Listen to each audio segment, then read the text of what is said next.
Brothers and sisters, Rahul ji, Shri K.C. Venugopal ji, Shri Tariq Anwar ji, Shri K. Sudhakaran ji, Shri V.D. Satishan ji, Shri Sadiq Ali Thangal ji, Shri Ramesh Channitala ji, Shri Murli Taran ji, Shri M.M. Hassan ji, Shri N.K. Premchandran ji, Padma Shri Cheruvayal Raman ji, Kalpetta Narayan Master ji, Damodaran Nambudri ji, Joy Matthew ji and P. Surendran ji. I am happy to be here today. ഐക്യജനാധിപത്യ മുന്നണിയുടെ പ്രിയങ്കരായ നേതാക്കന്മാരെ, സാംസ്കാരിക സാഹിത്യ മേഖലകളിൽ നിന്ന് ഈ വേദിയെ ധന്യമാക്കുന്നതിന് വേണ്ടി കടന്നു വന്നിരിക്കുന്ന പ്രിയപ്പെട്ട സഹോദരങ്ങളെ, നിങ്ങളുടെ മുന്നിൽ വന്നു നിൽക്കുന്നതിൽ ഞാൻ അതീവ സന്തുഷ്ടയാണ് എന്ന് പറയാൻ ആഗ്രഹിക്കുന്നു. Yet it is also a very emotional visit that my brother and I are making to Wayanad. ഈ മണ്ണിലേക്കുള്ള വരവ് അത് വികാരപരമായ ഒരു അനുഭവമാണ് ഞാനും എൻ്റെ സഹോദരനും അനുഭവിക്കുന്നത് എന്ന് ഇവിടെ പറയാൻ ആഗ്രഹിക്കുന്നു. Yesterday I was packing up his furniture from his house until we find a new place for him. ഞാൻ ഇന്നലെ തുഗ്ലക് ലൈനിലെ എൻ്റെ പ്രിയപ്പെട്ട സഹോദരന്റെ വീട്ടിൽ നിന്ന് അദ്ദേഹത്തിന്റെ സാധന സാമഗ്രികൾ അത് മടക്കി വെക്കുകയായിരുന്നു. അതൊരു പുതിയ സ്ഥലത്തേക്ക് മാറ്റേണ്ടതുണ്ട് എന്ന് ഞങ്ങൾക്കറിയാം. I was looking at the storeroom, putting all the cardboard boxes one on top of the other, and I was thinking to myself that a few years ago I also had to move my home. I had my children to help me, my husband helped me.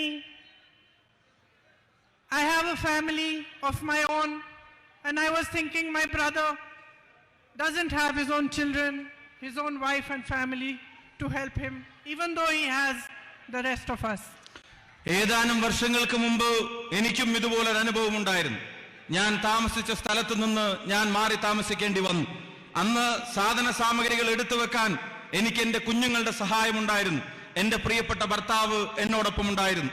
രാഹുലിന്റെ വീട്ടിൽ ഞാൻ ഈ സാധന സാമഗ്രികൾ അടക്കി വെക്കുമ്പോൾ, ചെറിയ cardboard പെട്ടികളും ചെറിയ ബോക്സുകളും ഒക്കെ ഞാൻ എടുത്തു വെക്കുമ്പോൾ ഞാൻ ഓർക്കുകയായിരുന്നു, അദ്ദേഹത്തിന് പത്നിയില്ല, അദ്ദേഹത്തിന് സ്വന്തം കുഞ്ഞുങ്ങളില്ല. ഞങ്ങളൊക്കെ ഉണ്ടെങ്കിൽ പോലും സ്വന്തം ഭാര്യയും പത്നിയും ഈ സാധന സാമഗ്രികൾ അടക്കി വെക്കാൻ അദ്ദേഹത്തോടൊപ്പമില്ലല്ലോ എന്ന് സാന്ദർഭികമായി ഞാൻ ഓർക്കുകയുണ്ടായി. I went to his room. Everything was packed. Only the 2 sofas were left. He was sitting there alone. I said to him, tomorrow we are going to Wayanad. ഞാൻ അദ്ദേഹത്തിന്റെ റൂമിലേക്ക് കടന്നു ചെന്നു. അവിടുന്ന് സാധന സാമഗ്രികളെല്ലാം മാറ്റാൻ അവിടെ റെഡിയാക്കി വെച്ചിരിക്കുകയായിരുന്നു. 2 സോഫ ഒഴികെ മറ്റതെല്ലാം അടക്കി വെച്ചിരുന്നു.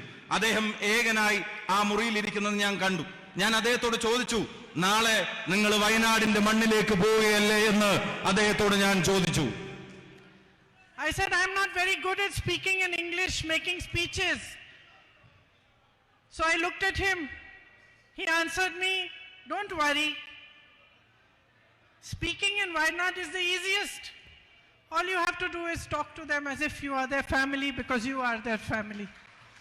വയനാട്ടിലേക്ക് കടന്നു വരുന്നതിനെ സംബന്ധിച്ച് ആലോചിച്ചപ്പോൾ എൻ്റെ ചെറിയൊരു ആശങ്ക ഞാൻ പങ്കുവച്ചു. ഇംഗ്ലീഷിൽ അത്ര ഫ്ലുവൻ്റ് ആയി സംസാരിക്കുക, അത്ര ഒഴുക്കോടുകൂടി സംസാരിക്കുന്ന കാര്യത്തിൽ എനിക്ക് ചില പരിമിതികളില്ലേ എന്ന് ചോദിച്ചപ്പോൾ അദ്ദേഹം എന്നോട് പറഞ്ഞ മറുപടി, ഒട്ടും ആശങ്കപ്പെടേണ്ടതില്ല, നിങ്ങൾക്ക് ഏറ്റവും ലളിതമായി സംസാരിക്കാൻ കഴിയാവുന്ന ജനത ആരോടെന്ന പോലെ എന്ന് വെച്ചാൽ നിങ്ങൾ നിങ്ങളുടെ കുടുംബത്തോട് സംസാരിക്കുന്നത് പോലെ വയനാടിനോട് സംസാരിക്കാമെന്ന് അദ്ദേഹം എന്നോട് മറുപടി പറയുകയുണ്ടായി. So here I am today talking to my family, my brothers and sisters, my brother's family.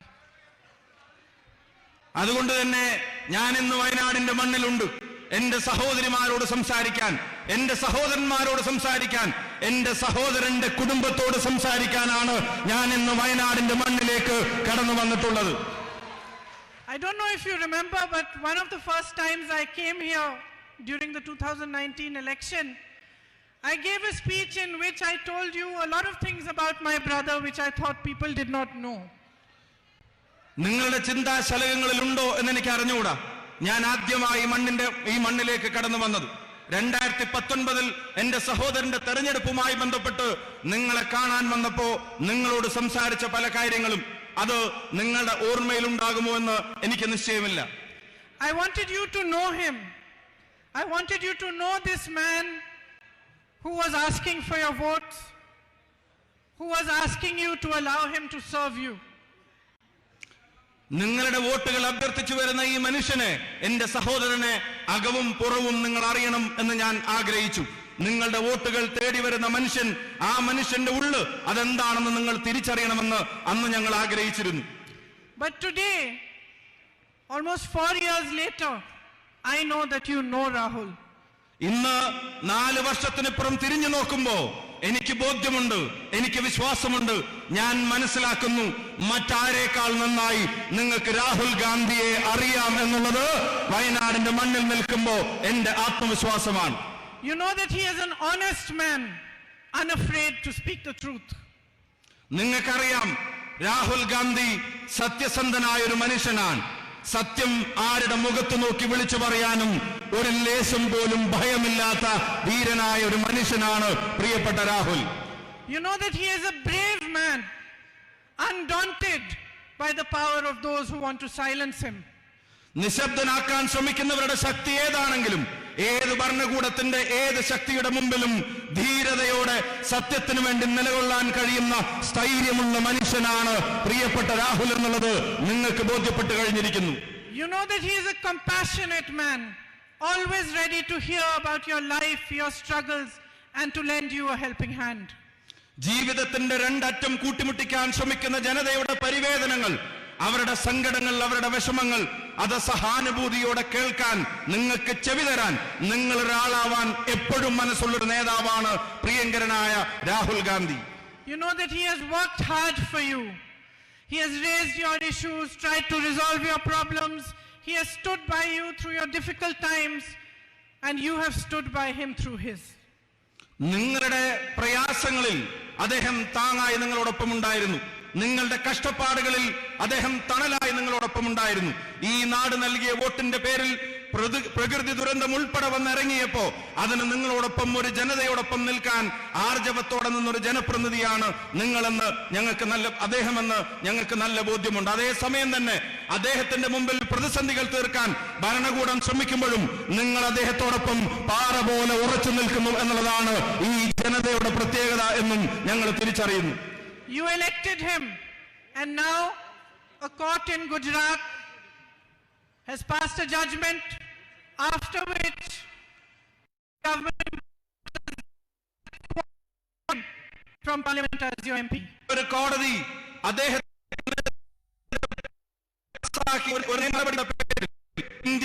അദ്ദേഹത്തിന്റെ അംഗത്വം എന്ന യോഗ്യത അതില്ലാതാക്കാൻ ഭരണകൂടം ശ്രമിച്ചത് നിങ്ങൾക്കറിയാം. His future as your MP is in the hands of the courts. For me, it is a strange thing to know this, to know that you elected him and that for the time being he has been disqualified from even fighting another election for 8 years. അദ്ദേഹത്തിന്റെ parliament member എന്ന പദവിയുടെ സാങ്കേതികത്വം അതിനി കോടതികളുടെ മുമ്പിലാണ് എന്ന് എനിക്കറിയാം. 4.25 ലക്ഷം വോട്ടിന്റെ ഭൂരിപക്ഷത്തിന് ഒരു ജനത 5 വർഷത്തേക്ക് ഇന്ത്യയുടെ പാർലമെന്റിലേക്ക് തെരഞ്ഞെടുക്കപ്പെട്ട ഒരു മനുഷ്യൻ, ആ മനുഷ്യൻ അടുത്ത തെരഞ്ഞെടുപ്പിൽ മത്സരിക്കണമോ വേണ്ടയോ എന്നുള്ളത് പോലും ഇങ്ങനെ സാങ്കേതികത്വത്തിന്റെ കുരുക്കിൽ തൂങ്ങിയാറ് നിൽക്കുന്നത് ഒരു വിരോധാഭാസമായി എനിക്ക് അനുഭവപ്പെടുകയാണ്. To ask questions, to demand accountability, to raise issues is the job of a parliamentarian. ഒരു പാർലമെന്റ് മെമ്പറുടെ ജോലിയാണ് ഭരണകൂടത്തോട് ചോദ്യങ്ങൾ ചോദിക്കുക എന്നുള്ളത്. ജനത തെരഞ്ഞെടുക്കപ്പെട്ട ഒരു വ്യക്തിയുടെ ഉത്തരവാദിത്തമാണ് ഭരണകൂടത്തെ അതിന്റെ ചെയ്തികൾക്ക് ഉത്തരവാദികളാക്കി നിലനിർത്തുക എന്നുള്ളത്. നാടിന്റെ അനീതികളിൽ ചോദ്യം ചോദിക്കാൻ ഉത്തരവാദിത്തം ഒരു ജനപ്രതിനിധിയുടേതാണ് എന്ന് ആവർത്തിച്ച് പറയാൻ ഞാൻ ആഗ്രഹിക്കുന്നു. It is a right enshrined in our constitution. that we are free to express ourselves, we are free to ask, we are free to debate, we are free to dissent. ഇന്ത്യയുടെ ഭരണഘടന നമുക്ക് നൽകുന്ന അവകാശങ്ങളുണ്ട്. അത് നമ്മുടെ സ്വതന്ത്രമായ അഭിപ്രായ പ്രകടനത്തിന്റെ അവകാശങ്ങളാണ്. അത് സ്വതന്ത്രമായ ചർച്ചകൾക്കുള്ള അവകാശങ്ങളാണ്. അത് ഈ നാട്ടിലെ ഭരണകൂടത്തോട് ചോദ്യങ്ങൾ ചോദിക്കാനുള്ള അവകാശമാണ്. അത് ഈ നാട്ടിലെ ഭരണകൂടത്തോട് വിയോജിപ്പ് രേഖപ്പെടുത്താനുള്ളത് കൂടിയാണ് എന്ന് ഞാൻ ഓർമ്മപ്പെടുത്തുന്നു. I find it even stranger that a whole government, every minister, every MP, even the Prime Minister himself, finds it acceptable and appropriate to malign and mercilessly attack one man just because he asked a question they could not respond to. കൂടുതൽ ഞാൻ പറയാൻ ആഗ്രഹിക്കുന്നു, വിരോധാഭാസമെന്ന് ഞാൻ പറയട്ടെ. ചോദ്യങ്ങൾ ചോദിക്കുന്ന ഒരു മനുഷ്യനെ, ഭരണകൂടത്തിന്റെ മുമ്പിൽ ആർജവത്തോടെ എഴുന്നേറ്റ് നിൽക്കുന്ന ഒരു മനുഷ്യനെ, അദ്ദേഹത്തെ അപമാനിക്കുവാൻ, അദ്ദേഹത്തെ പരിഹസിക്കുവാൻ, അദ്ദേഹത്തെ വളഞ്ഞിട്ടാക്രമിക്കാൻ ഭരണകൂടത്തിന്റെ അടിമകളായ ജനപ്രതിനിധികൾ, അവരുടെ മന്ത്രിമാർ, അവരുടെ പ്രധാനപ്പെട്ട പദവികളിരിക്കുന്നവർ, അവരെല്ലാവരും വരിവരിയായി നിന്ന് ഒരു മനുഷ്യനെ വേട്ടയാടാൻ ശ്രമിക്കുന്നതിന്റെ കാരണം അദ്ദേഹം ഈ ഭരണകൂടത്തോട് ചോദ്യങ്ങൾ ചോദിക്കുന്നു എന്നുള്ളത് തന്നെയാണ് എന്ന് ഞാൻ തിരിച്ചറിയുന്നു. But then, my brothers and sisters, the truth is always uncomfortable, especially for those who lie, for those who unleash an industrial scale of propaganda against anyone who dares to question them. പ്രിയപ്പെട്ട സഹോദരീ സഹോദരന്മാരെ, വ്യവസായവൽക്കരിക്കപ്പെട്ട പ്രൊപ്പഗൻഡകൾ, വിദ്വേഷ പ്രചരണങ്ങൾ ഇവിടുത്തെ ഭരണകൂടം മുഖമുദ്രയാക്കുമ്പോ, ഇവിടെ ചോദ്യങ്ങൾ ചോദിക്കുന്നവനെ അപമാനിക്കാനുള്ള ശ്രമങ്ങൾ ഇവിടുത്തെ ഭരണകൂടത്തിന്റെ സ്വഭാവവും ശീലവുമാകുമ്പോ അതിനെ പ്രതിരോധിക്കേണ്ടത് അനിവാര്യതയാണ്.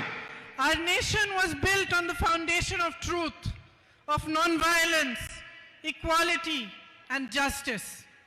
സത്യത്തിന്റെ അടിത്തറയിൽ, സമത്വത്തിന്റെ വിശാലതയിൽ, നീതിബോധത്തിന്റെ ഉത്തമ ശൃംഖങ്ങളിൽ രൂപം കൊണ്ട ഒരു രാജ്യമാണ്, ഒരു ദേശമാണ് ഇന്ത്യ എന്ന് ഞാൻ ഓർമ്മപ്പെടുത്തുന്നു.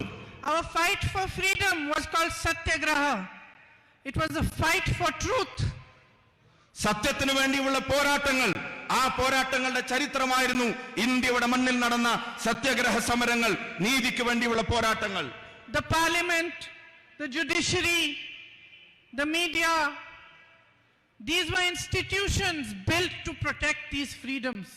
ഈ നാട് അനുഭവിക്കുന്ന സ്വാതന്ത്ര്യങ്ങൾ, ആ സ്വാതന്ത്ര്യങ്ങൾ അത് സംരക്ഷിച്ചു പിടിക്കാൻ വേണ്ടിയാണ് ഇന്ത്യക്കൊരു പാർലമെന്റ് ഉണ്ടായത്. ആ നീതിബോധം ഉയർത്തിപ്പിടിക്കുന്നതിന് വേണ്ടിയാണ് ഇന്ത്യക്കൊരു കോടതി സംവിധാനങ്ങൾ, നിയമ സംവിധാനങ്ങൾ ഉണ്ടായത്.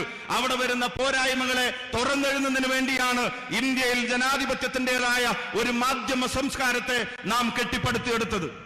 Yesterday, while watching television, I heard some ministers of the BJP saying that the Congress party has taken one man's issue and is making it out of to be an issue of democracy.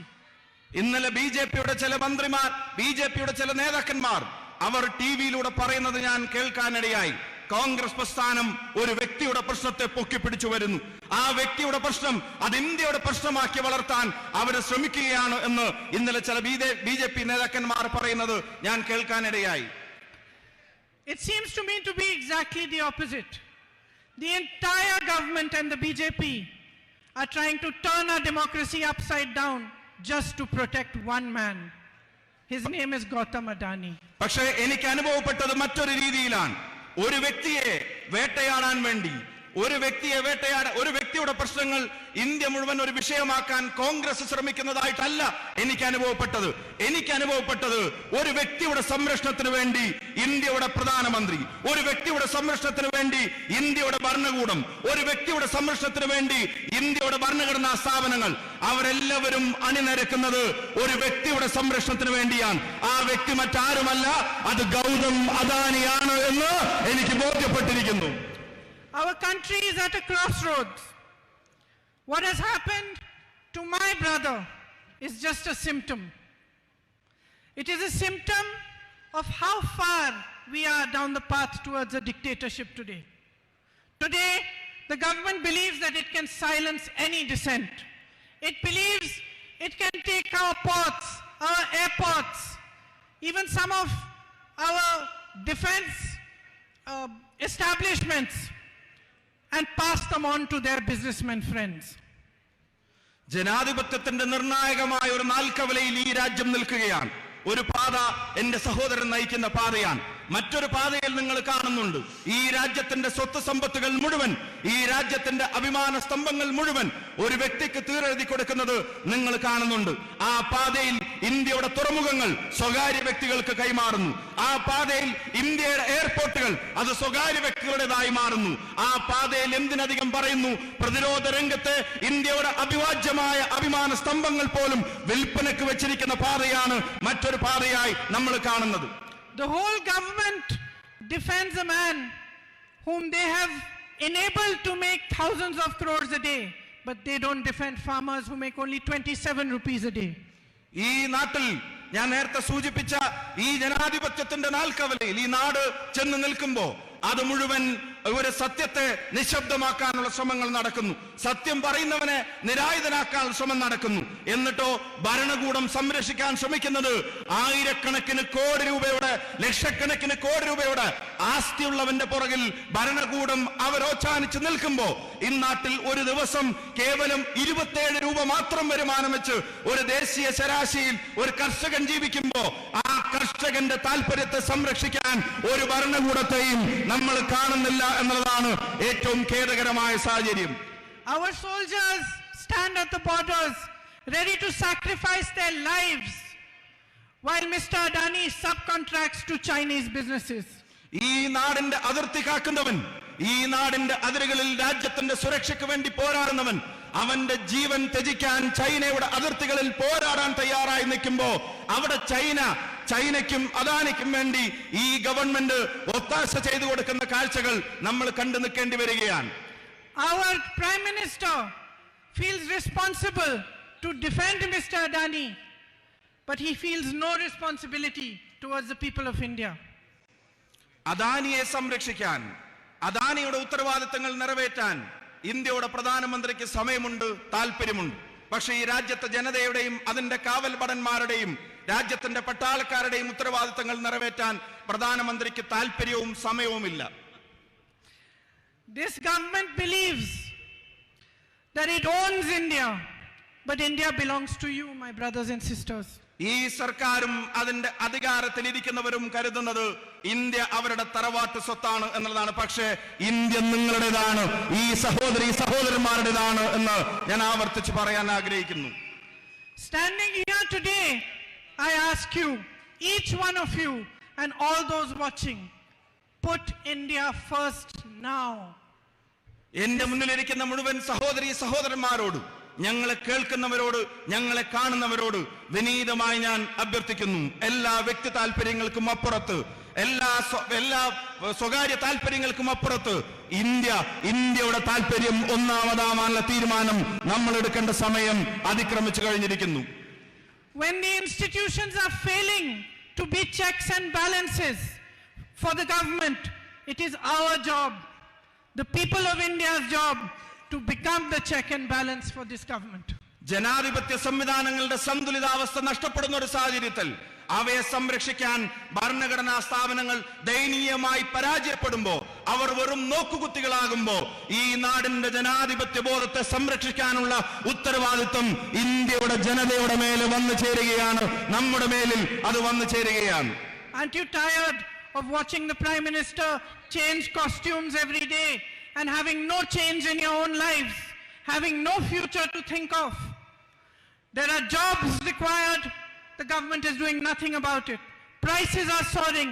Every day is a difficulty, a new struggle, and yet there is no accountability. പ്രിയമുള്ളവരെ, ജീവിതം ദുസ്സഹമായി ജനതയുടെ മുമ്പിൽ മാറുന്നു. Rocket പോലെ ഈ നാട്ടിലെ സാധന സാമഗ്രികളുടെ വില അത് ഉയർന്നുകൊണ്ടേയിരിക്കുകയാണ്. അതേസമയം നാട്ടിലെ യുവതയുടെ തൊഴിലവസരങ്ങൾ അത് പാതാളത്തിലേക്ക് താഴോട്ട് പോയിക്കൊണ്ടുമിരിക്കുന്നു. ഒരു ഭരണകൂടം നിങ്ങളോട് പറഞ്ഞ വാഗ്ദാനങ്ങൾ അതെല്ലാം അവർ മറന്നിരിക്കുന്നു. ഇന്ന് തൊഴിലിനെ സംബന്ധിച്ച്, ജനങ്ങൾക്ക് താങ്ങാൻ കഴിയാത്ത വിലക്കയറ്റത്തെ സംബന്ധിച്ച് നിങ്ങളോട് സംവദിക്കാൻ, അതിനൊരു ഭരണകൂടത്തിന്റെ ഉത്തരവാദിത്തങ്ങൾ നിറവേറ്റാൻ ഈ പ്രധാനമന്ത്രിയും ഈ ഭരണകൂടവും ദയനീയമായി പരാജയപ്പെട്ടിരിക്കുകയാണ്. We will not stop asking questions. We will question them. We will ask for accountability. We will keep speaking the truth no matter what they do to us. ജനങ്ങളോടുള്ള പ്രതിബദ്ധതയെ സംബന്ധിച്ചുള്ള ചോദ്യങ്ങൾ, ആ ചോദ്യങ്ങൾ നിലക്കുന്നില്ല. ആ ചോദ്യങ്ങൾ നമ്മൾ അവസാനിപ്പിക്കുന്നില്ല. നമ്മൾ ചോദ്യങ്ങൾ ചോദിച്ചുകൊണ്ടേയിരിക്കും. ഈ ഭരണകൂടത്തോട്, അതിന്റെ തലപ്പത്തിരിക്കുന്നവരോട്, ജനങ്ങളോടുള്ള പ്രതിബദ്ധതയെ സംബന്ധിച്ച്, അതിൽ വരുന്ന വീഴ്ചകളെ സംബന്ധിച്ച്, അതിനെ സംബന്ധിച്ചുള്ള നമ്മുടെ ചോദ്യങ്ങൾ, ആ ചോദ്യങ്ങൾ എന്തിന്റെ പേരിലും ഒന്നിന്റെ മുന്നിലും നിലയ്ക്കാൻ പോകുന്നില്ല. You in Wayanad are showing the country the way. They are trying to silence my brother. You have become his voice. Wayanad രാജ്യത്തിന്റെ മുമ്പിൽ പുതിയ പാതകൾ വെട്ടിത്തെളിക്കുകയാണ്.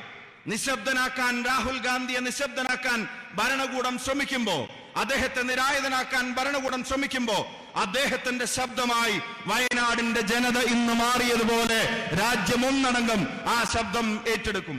They disqualify him from parliament and you come here in huge numbers to receive him and show him your support. ഇന്ത്യയുടെ പാർലമെന്റിന്റെ അംഗത്വത്തിൽ നിന്ന് അദ്ദേഹത്തെ റദ്ദ് ചെയ്തപ്പോ 10,000-കണക്കിനായ ആളുകൾ കൽപ്പറ്റയുടെ തെരുവോരങ്ങളിൽ വന്ന് രാഹുൽ ഗാന്ധിക്ക് നൽകിയ ഉജ്ജ്വലമായ സ്വീകരണം അതിന്റെ ഏറ്റവും വിശേഷമായ അടയാളപ്പെടുത്തലായി ഞാൻ കാണുന്നു.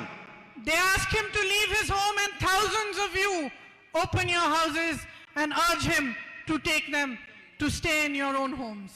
പാർലമെന്റ് അംഗത്വം എന്ന നിലക്ക് അദ്ദേഹത്തിന് അനുവദിക്കപ്പെട്ടിരുന്ന ഭവനം അതൊഴിയാൻ മണിക്കൂറുകൾക്കുള്ളിൽ കടലാസ് കൊടുത്തപ്പോ ആ കടലാസിന് മറുപടി പറഞ്ഞത് ഇന്ത്യയിലെ ജനങ്ങളാണ്. രാഹുലിനെ ഭവനരഹിതനാക്കാൻ ഒരു തീരുമാനം കേന്ദ്രത്തിന്റെ ഗവൺമെന്റ് എടുത്തപ്പോ ഞങ്ങളുടെ വീടിന്റെ വാതിലുകൾ അത് നിങ്ങൾക്ക് മുമ്പിൽ തുറന്നിട്ടിരിക്കുന്നു രാഹുൽ എന്ന് ആയിരക്കണക്കിന് ഭാരതീയർ, ആയിരക്കണക്കിന് വയനാട്ടുകാർ അവർ ഒരേ സ്വരത്തിൽ പറഞ്ഞത് അഭിമാനകരമാണ്. I am deeply grateful to you for your support. എന്റെ ഹൃദയത്തിന്റെ അടിത്തട്ടത്തിൽ നിന്നുള്ള അഭിവാദ്യങ്ങളും നന്ദിയും നിങ്ങൾ നൽകിയ നിസ്സീമമായ ഈ പിന്തുണക്ക് ഞാൻ രേഖപ്പെടുത്താൻ ആഗ്രഹിക്കുന്നു. Because you have understood that this is not the issue of one man. This is the issue here is the kind of country we want for our children. ഇത് ഒരു വ്യക്തിയുടെ പ്രശ്നമല്ല എന്ന് നിങ്ങൾ തിരിച്ചറിഞ്ഞിരിക്കുന്നു. ഇതൊരു ഇൻഡിവിജ്വലിന്റെ പ്രശ്നമല്ല എന്ന് നിങ്ങൾ തിരിച്ചറിഞ്ഞിരിക്കുന്നു. ഇത് ഈ മണ്ണിൽ നാളെ വളരാൻ പോകുന്ന, ഈ മണ്ണിൽ നാളെ ജീവിക്കാൻ പോകുന്ന, ഈ മണ്ണിലേക്ക് നാളെ ജനിച്ചു വീഴാൻ പോകുന്നത് ഉൾപ്പെടെയുള്ള തലമുറകളുടെ നീതിക്ക് വേണ്ടിയുള്ള പോരാട്ടത്തിന്റെ പ്രശ്നമാണ് എന്ന് നിങ്ങൾ തിരിച്ചറിഞ്ഞിരിക്കുന്നു. It is about building a strong and brave country for our children. It is about building a country in which everybody is free to express dissent, to ask for accountability, and a true democracy is established again. അതിശക്തമായി ചോദ്യങ്ങൾ ചോദിക്കാൻ, ഭരണകൂടങ്ങളുടെ ഉത്തരവാദിത്തങ്ങൾ അവരെ ഓർമ്മപ്പെടുത്താൻ, ജനാധിപത്യ ബോധത്തോട് സത്യസന്ധമായ നീതി പുലർത്താൻ ഒരു തലമുറ ആഗ്രഹിക്കുന്നുണ്ടെങ്കിൽ ആ തലമുറയ്ക്ക് വേണ്ടി കരുത്തുറ്റൊരു രാജ്യത്ത് അതിനെ സൃഷ്ടിക്കാനുള്ള ഒരു പോരാട്ടത്തിന്റെ ഭാഗമാണ് പ്രിയപ്പെട്ട രാഹുൽ ഗാന്ധി നടത്തിക്കൊണ്ടിരിക്കുന്നത്. Thank you for your patriotism. Thank you for your love. Thank you for being a family to my brother and to me. Jai Hind.